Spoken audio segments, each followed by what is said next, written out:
Can you all see the PPT? Yes, ma'am.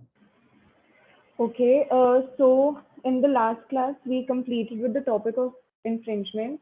However, there is one section that is left, which is section 29, which deals about infringement in detail. But I have to complete your midterm syllabus in this week, in the coming week. By Thursday, I'm going to try to wind it up so that you guys have time to like study.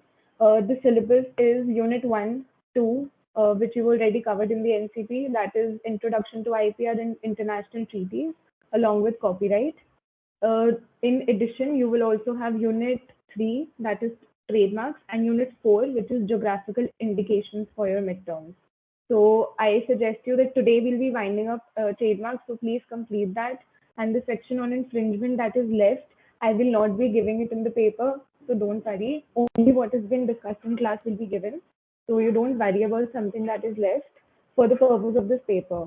After the midterm is over, I'll be taking up that section and then continuing with the rest of the syllabus. We'll be completing GI also by Thursday. So please don't miss classes or listen to recordings. I'll look into it that you all like get access to the recordings. Also, if you have any doubts with respect to copyright or trademarks, then you please get to me. Don't like leave it, because the practical questions that is put in the paper, you will not be able to answer them if you're not conceptually clear. You will not get, be able to answer those questions if you try to look them up on Google, because they're not available. I have made those questions myself, so I'm very sure about it. They're all conceptual. So the short questions you all can answer, I know, but the long questions are going to be a little tricky. So please study, and if you have any smallest of the doubts, please come to me. So the next topic, that the final topic of trademark law, is the transfer of trademarks. This is also important. So if you get a question as to how a trademark can be transferred, you refer to this PPT. We have two modes of transferring a trademark: assignment and licensing. So we have also discussed assignment and licensing under copyright. The meaning of the terms remain the same. It's only the rules that change with the IPR. So assignment, we transfer the ownership, and in licensing, we don't transfer the ownership. This is the main difference between the two. So please remember that. Just as in the case of physical property, such as land, every owner of a brand or trademark has the right to sell, license, transfer, etc., its respective brand or trademark in accordance with legal procedures. A brand or trademark owner can transfer his rights with respect to his trademark either by way of assignment or by licensing. So in India, we have two modes of transferring trademarks: licensing and assignment, and no other way. The Trademarks Act 1999 deals with the assignment as well as licensing of trademarks. In case of an assignment of a trademark, there is a change in ownership of the registered brand. So in assignment, we transfer the ownership. And in case of licensing, the right in the trademark continues to vest in the original owner, but only a few restricted rights to use the brand are given to a third party. So if I give you a question, for example, that I am an owner and I want to transfer my trademark to someone, I have not mentioned in the question whether I want to assign or license. I will give you a situation and you will decide whether assignment suits my situation or licensing. So if I want to transfer my ownership and I want to give up my trademark, in the sense that I don't want to retain ownership, I just want royalties, then you will suggest assignment to be done by me. If I want to just, for example, transfer my right of selling in, say for example, if I have the trademark for the whole of India and I only want to sell, I only want to like transfer my rights of selling them in north of India. So then you will suggest that I license my trademark and not assign it, because I'm not ready to give up my ownership. I just want to restrict myself to south because I'm not able to handle the business, for example. So you will suggest that I license it for only the north region. So this is how you analyze the situation. I have, this is a very big hint on my side, but I want you guys to be well prepared that I have given particular situations and I have not tried to make them extra complicated, but you should be very conceptually clear in your concepts, otherwise you won't be able to answer. So please keep these small points in mind. like transfer of ownership pertains to assignment and restricted rights pertains to licensing, so that you're able to answer those questions. Now, what is assignment? The assignment of a trademark occurs when the ownership of such mark is transferred from one party to another, whether along or without goodwill of the business. Now, this is a catch in assignment.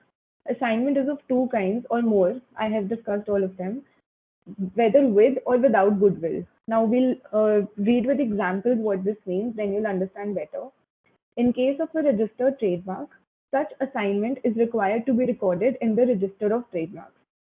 A mark may be assigned or transferred to another entity in any of the following manners. Now we have kinds of assignments: complete, partial, with goodwill, without goodwill. So these should be very clear. You don't have to write about them in detail. Even if you write an example, I will get to know that you know the meaning. So, and a simple example is enough. You can use the example in the PPT also. You can make up your own. I don't have a problem. But use illustrations and trademarks. They're more like descriptive, especially for trademarks. Like other IPs, it's your wish, but trademarks, try to use as much illustrations as you can. The first kind of assignment is complete assignment to another entity. So it's like the most basic kind of assignment wherein everything is assigned and there is no condition. Goodwill, without goodwill, nothing is mentioned. Complete assignment to another entity. The owner transfers all its rights with respect to a mark to another entity, including the transfer of rights such as further transfer to earn royalties, etc. So all rights, if I'm transferring to another owner, I am enabling a complete assignment contract. By enabling this contract, I am basically having the effect of selling my trademark. So assignment has the same effect of a sale, however, subject to conditions. In this one, there is no conditions, so I'm completely selling my trademark. However, do not use the term sell or sale or selling. Use assignment only, because we don't use the term sale. It's only the effect for the, like, for your understanding purpose, I'm telling you that it means I'm selling my trademark. For example, the proprietor of a brand sells his mark completely through an agreement to Y. After this, X does not retain any rights with respect to the brand. So all economic rights that I have with respect to my trademark are now transferred to Y. The second kind of assignment is assignment to another entity, but with respect to only some of the goods or services. The transfer of ownership is restricted to specific goods or services only. For example, P, the proprietor of a brand used for jams and jellies and dairy products.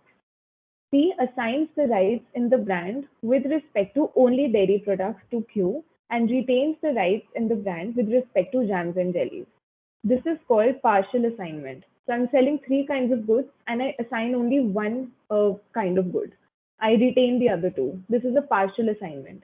But with respect to the good that I've assigned, which is dairy products in this case, I retain no right whatsoever. So this is a partial assignment. Now, when I am giving you a situation with respect to assignment and I ask you which one which one as a lawyer you should suggest to me, you also have to mention which kind of assignment you're talking about. Whether you're talking about complete, partial, with goodwill, without goodwill, whatever, you have to mention that. The next kind of assignment is with goodwill. Such assignment is where the rights and value of a trademark as associated with the product is also transferred to another entity. Listen to the example, you'll understand. For example, P, the proprietor of a brand should relating to dairy products, sells his brand to Q such that Q will be able to use the brand should with respect to dairy products as well as any other products it manufactures. Basically, when we say we are transferring or assigning with goodwill, we mean that the goods and services we are selling under a trademark that we are going to assign, the other person can also sell the same goods and services under that trademark. So if I'm selling like dairy products under the name should and I transfer the trademark should to another person, that person can also sell dairy products. Without goodwill name, if I'm selling should, he cannot sell dairy products. He can sell any other products under the same trademark. That is without goodwill. So he has to change the area of goods and services that I deal in. He cannot deal in the same area under the same trademark. So he can use the trademark, but not the same goods and services. This is without goodwill. So now you here the tricky part comes where you have to analyze the situation. Am I asking about without goodwill trademark, with goodwill trademark? You have to mention with examples. Okay, assignment without goodwill, let's just read.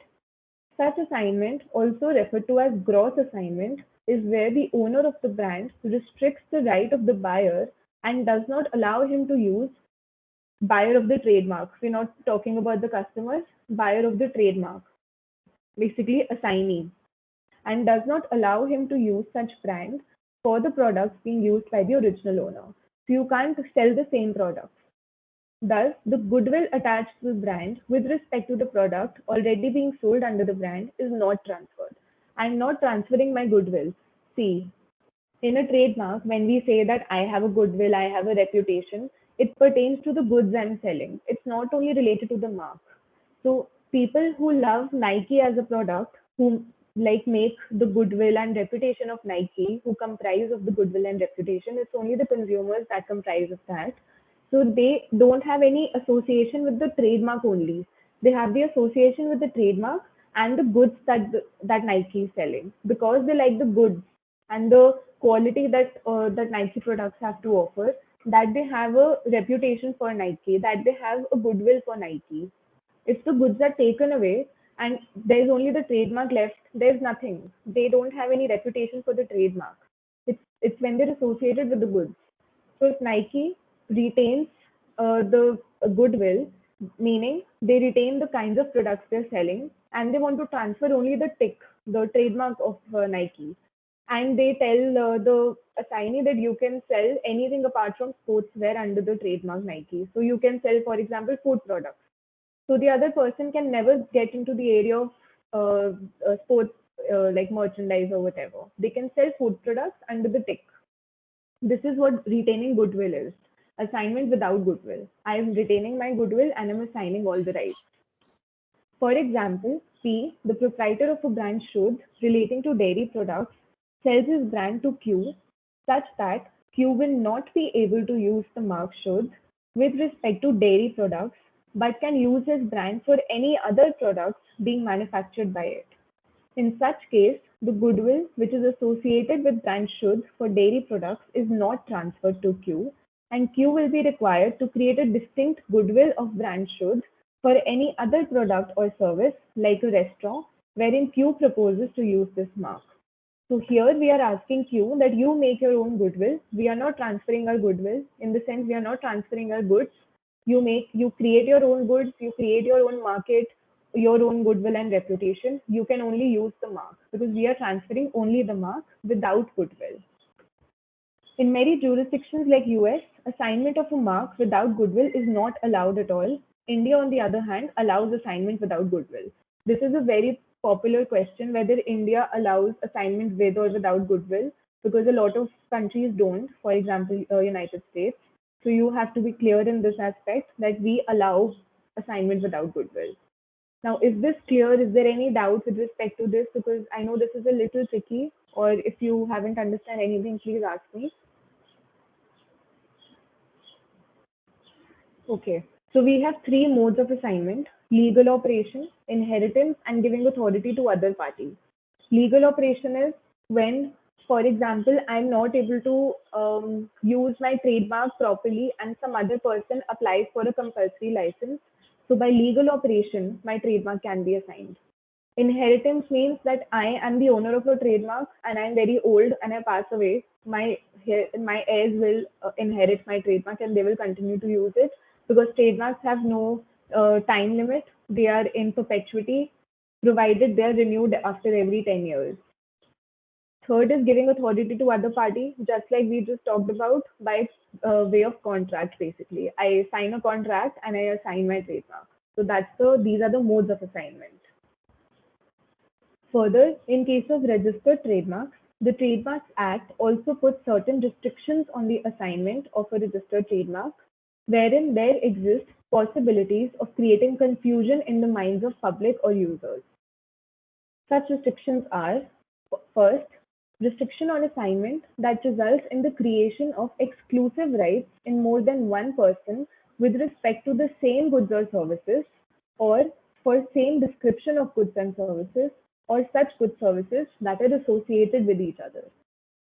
So if I'm assigning with goodwill, that means the same person, this another person can use the same trademark for selling the same goods.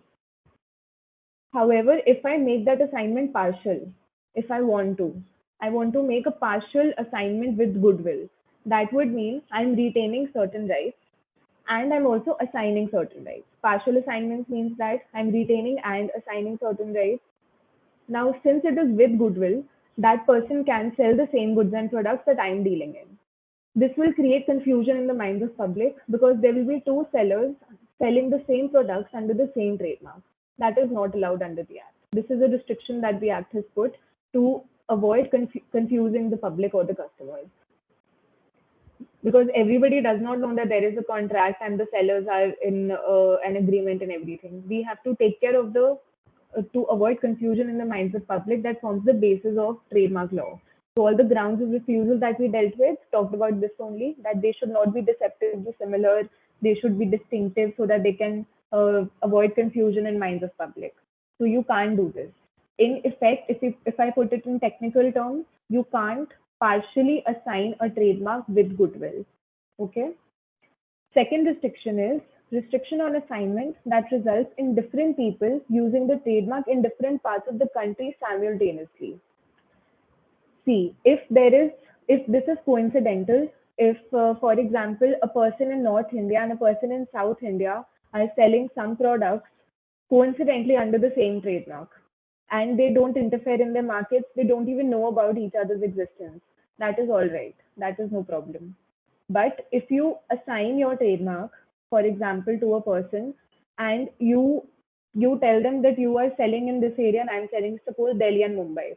So one person is selling in Delhi and another person, the same trademark, the same goods and services is selling in Mumbai. You can't make such an assignment. That's not allowed. That will cause confusion in the minds of public. The second mode of transferring a trademark is licensing.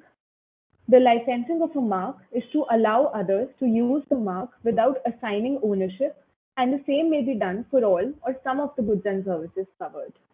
The Trademarks Act does not mention the term license. The concept under the Act is mentioned as that of a registered user. This is also a very common question that is asked, that who is a registered user? So when we say registered user, it means somebody who has been provided the rights by the trademark owner. That is by way of a license.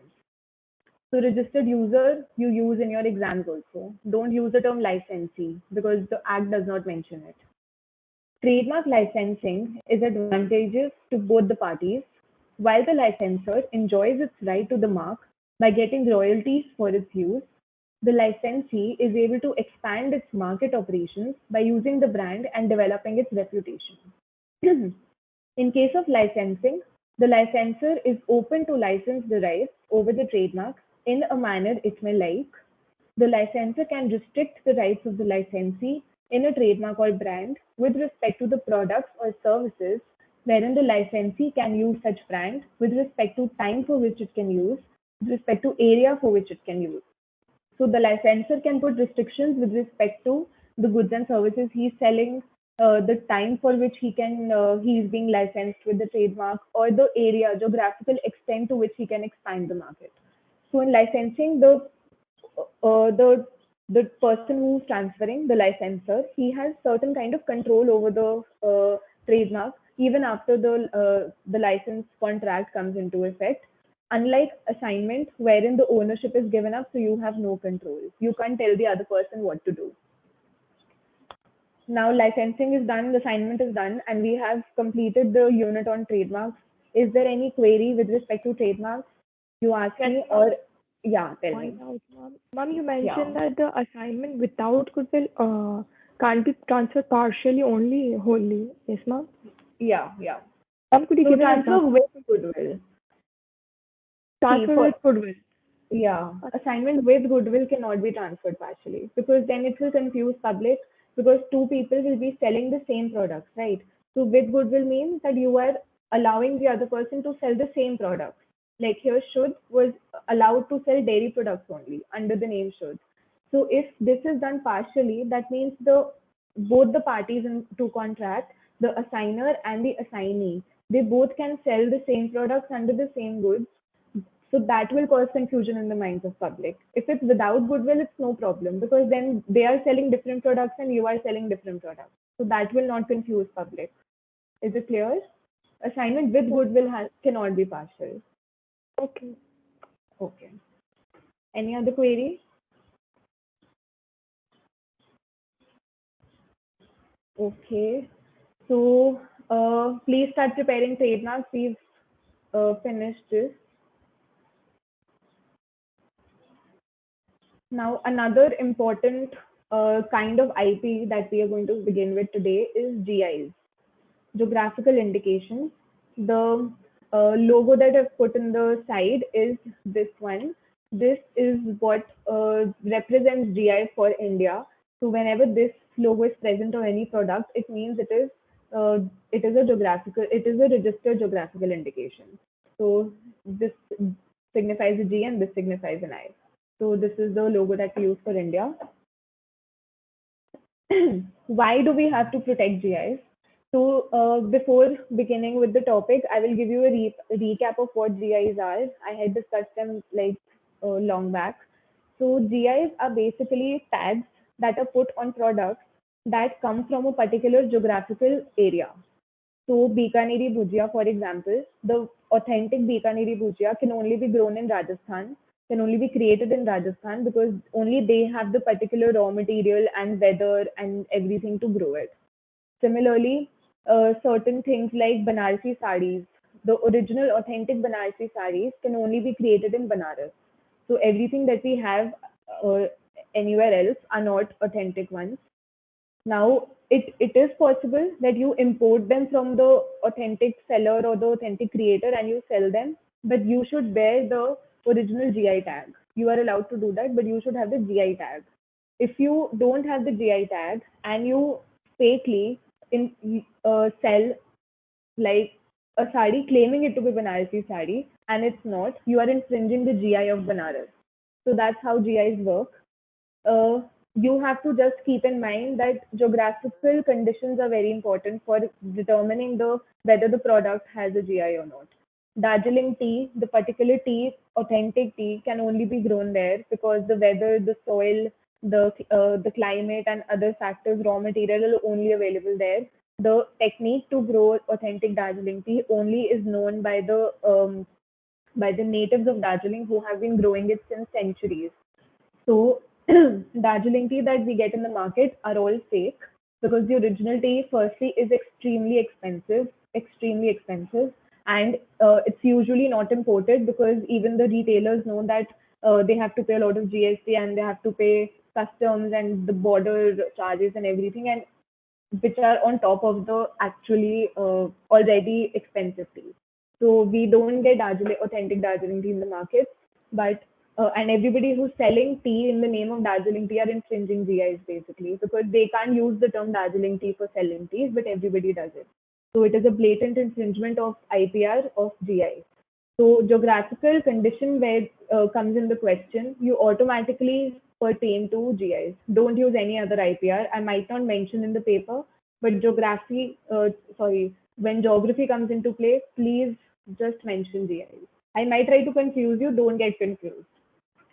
Now, why do we have to protect GIs? What's the rationale? GIs are the most important components which are indicating the source and the quality of a particular product or process. Nowadays, in the modern market-oriented economy, used to pirate GI product on a large scale, for which a need for protection arose in such a competitive scenario. Because there were so many pirated goods in the market. So Kolhapuri chappals you can find in any part of India. The design of a Kolhapuri chappal is available everywhere. Even I have bought it. You must have also bought it. They are all infringing GI products because the original Kolhapuri chappal is only available in Kolhapur, actually. Protecting a GI enables those who have the right to use the indication to take measures against others who use it without permission and benefit from its reputation. They're called free riders. A GI's reputation is a valuable, collective, and intangible asset. If not protected, it could be used without restriction and its value diminished and eventually lost. Now, the most important effect that an infringement of GI has is, say, for example, you go to buy an original, say, Kashmiri Pashmina, okay, in the market, and there are two, three sellers who claim that they sell original Pashminas. You think that Pashmina is such a good quality and we will buy it, it will keep us warm and everything. You go to the market, you don't like the quality at all. You think Pashmina shawls are overrated. We actually thought that it will be nice and everything, and and the reputation of the Pashmina shawl falls in your mind. Just like any other IP, for example, in trademarks also, if a trademark owner infringer is selling inferior quality products under the trademark Nike, you might think that Nike की quality खराब हो गई है. That is what the effect of GI also has. To protect this, because original pashminas are actually very nice, they are not bad at all. To protect their reputation and to protect their hard work of the communities who've been spending years and years of hard work on developing these things, GIs have to be protected. Protection of GIs refer to protection of products originating from a certain geographical area having special characteristics, qualities, or reputation may be due to various factors like natural factors like raw material, soil, regional climate, temperature, moisture, etc., or the method of manufacture or preparation of the product like traditional production methods, or other human factors such as concentration of similar business in the same region, specialization in production or preparation of certain products, and maintaining of certain quality standards. Geographical indications have features that respond to the needs of indigenous and local communities and farmers. So nowadays we have a trend of supporting small businesses, supporting Indian businesses and local produce and not use foreign products and everything. So GIs are a very good method of implementing that if you are really into protecting the Indian communities and indigenous hard work.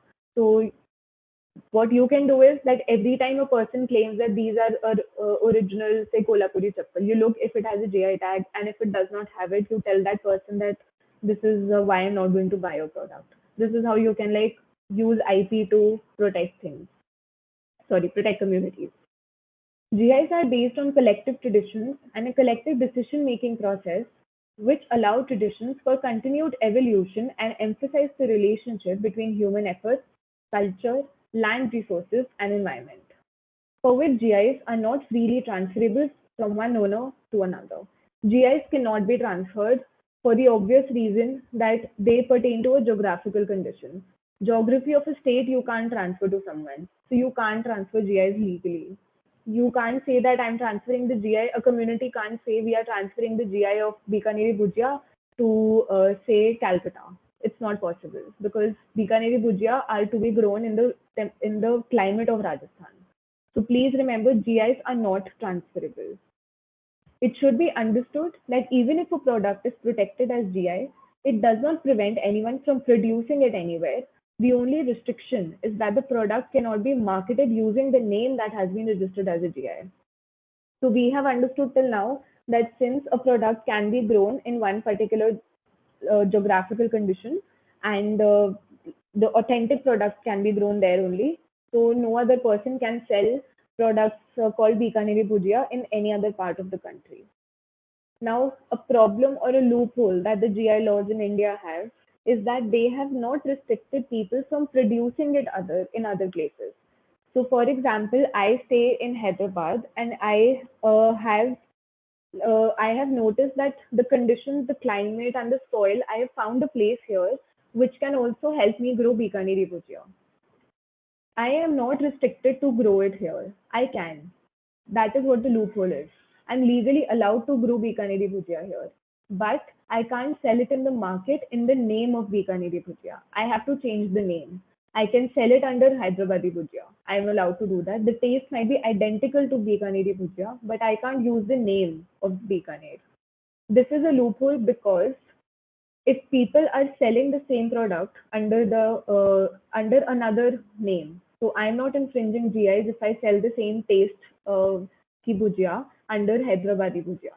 I'm not infringing any GI, but I'm using their knowledge, their expertise, their method of producing and everything. So I'm copying them. I'm copying 80% of their work, and 20% that is there in the name I'm not taking. So their rights are not being fully protected. So I had written a paper on GIs, and in one of the solutions I had put forward that if we could protect the knowledge also, the knowledge of creating the product, and not only the name, then we can better protect GIs. So this you should also keep in mind that India does not prevent people from producing it; they only prevent them from selling under the name. However, this should be changed because the knowledge has to be protected in order to properly, efficiently protect somebody's IP. Definition of GIs. Since 1883, countries have been struggling with the issue of trade and GIs. Three treaties, firstly the Paris Convention we've done, the Madrid Agreement for repression of false or deceptive indications of source on goods, and Lisbon Agreement for appellations of origin form the basis now appellations of origin, and there are some terms which we'll be discussing, so don't get confused right now. We'll discuss everything. Form the basis of the current definitions of GIs. The definitions and philosophy underlying these three treaties has been integrated into the TRIPS agreement. However, because the rationale for each treaty differed, their definitions of GIs differed as well. We have two concepts under geographical indications. This is very important for you to know the difference. Indications of source and appellations of origin. It's very important you know the meaning of these two terms and their differences with GIs and their differences with each other. Differences are very important. It's a very common question, differentiate between GI and an appellation of origin or so and so. So please listen to this carefully. Indications of source. They are most commonly labeled such as made in America or product of Mexico. So on every product that we get, almost every product, we have a tag on the back of the, like if it's a t-shirt, it's on the back on top, made in India, made in China. These are called indications of source. The idea originated in the Paris Convention and the Madrid Agreement. However, neither document actually defines the concept. It is generally understood that an indication of source is contingent only on the product's geographical origin and not necessarily its inherent quality. The Madrid Agreement provided specific rules for repression of false as well as deceptive indications of source.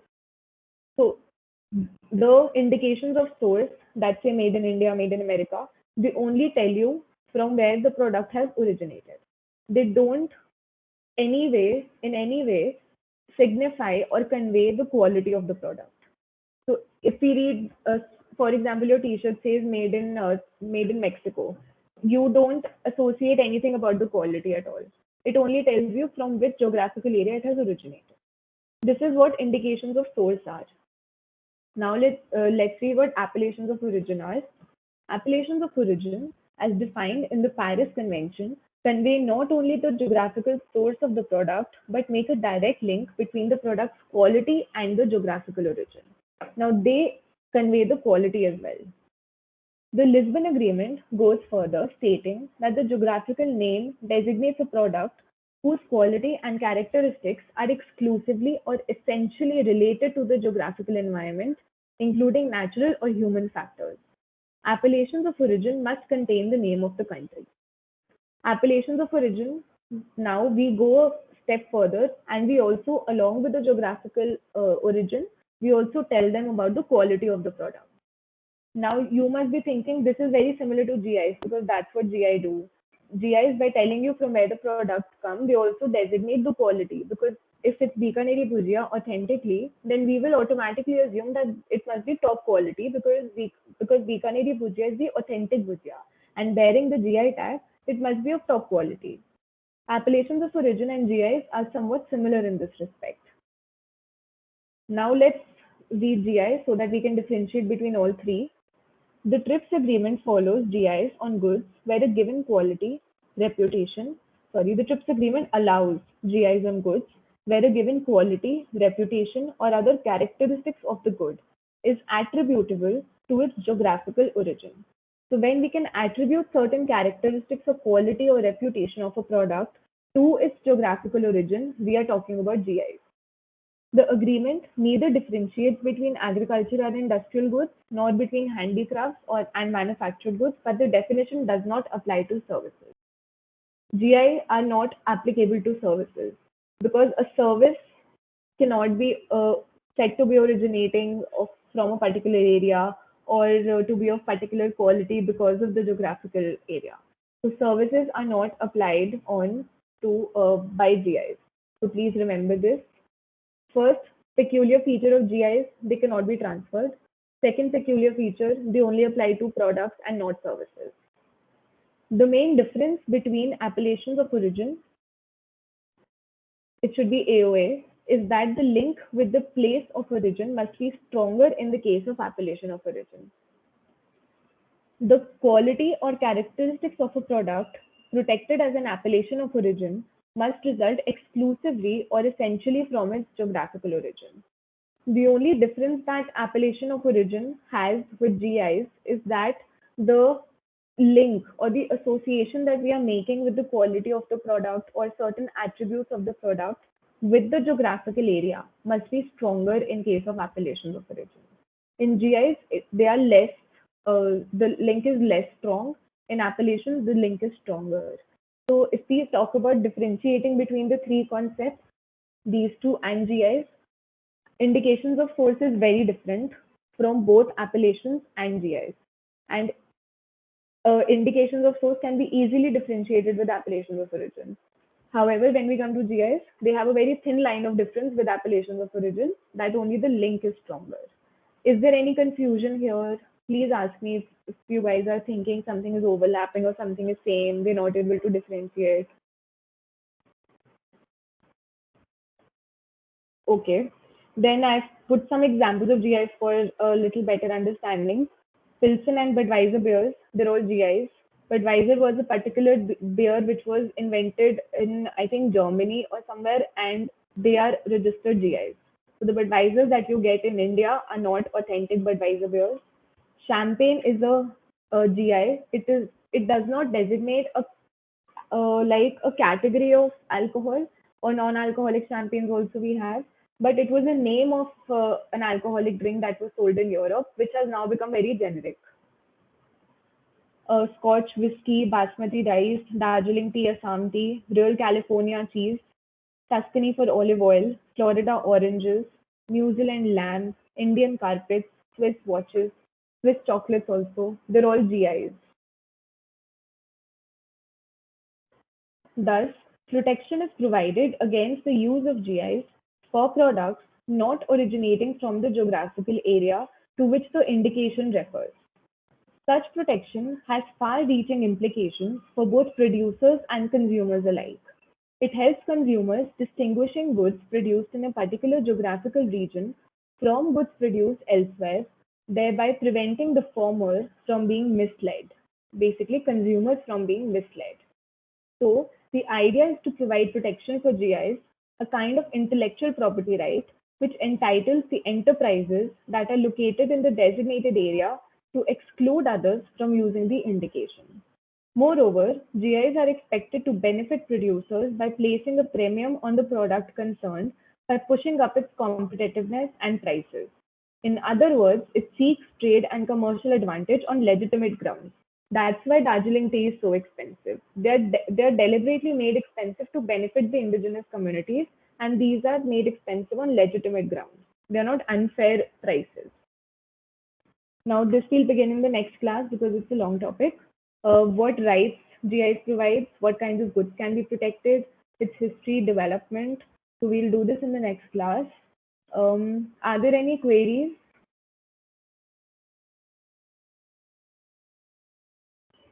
Okay, so I'll upload the PPT on transfer of trademarks after the class, and this PPT also I'll upload so that you can read whatever has been already discussed, and we'll continue tomorrow.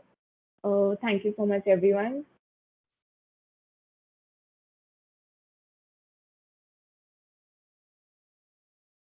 Thank you, ma'am.